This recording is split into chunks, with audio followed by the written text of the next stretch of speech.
Imagine that there are NPCs living in the Elder Scrolls III Morrowind video game deep in data files. Data files have an editor that opens them to the light above, and a passage exists from this all the way down to the NPCs.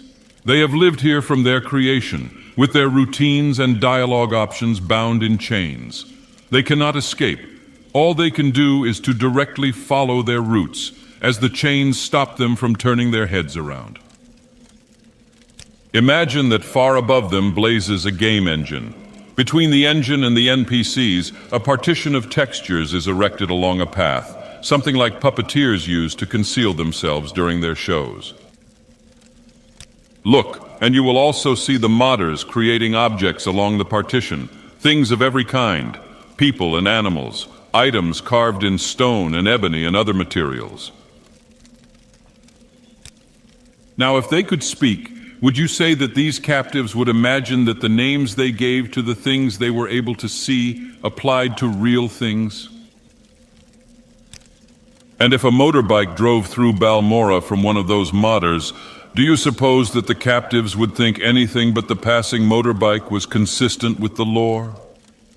Then, undoubtedly, such captives would consider the truth to be nothing but the shadows of the modded objects. Look again, and think about what would happen if they were released from these chains and these misconceptions. Imagine one of them is set free from his shackles and immediately made to stand up and bend his neck around, to take steps, to gaze up toward the game engine. What do you think his reaction would be if someone informed him that everything he had formerly known was a video game script, but that now he was a few steps closer to reality, oriented now toward things that were more authentic and able to see more truly? Would this man not be at a loss? Would he rather believe that the shadows he formerly knew were more real than the objects now being shown to him?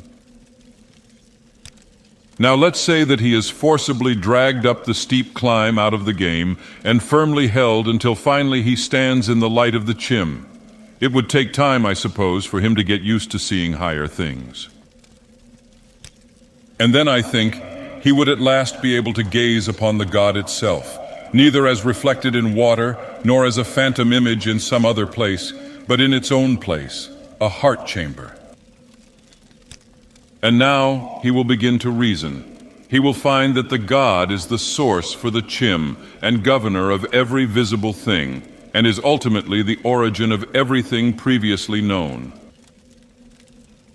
That being the case, should he remember his fellow prisoners and their original dwelling and what was accepted as wisdom in that setting, don't you imagine he would consider himself fortunate for this transformation and feel pity for the captives? Well, here's something else to consider. If such a man would suddenly go from the sunlight to once more descend to game's original graphics, wouldn't his vision be obscured by low resolution?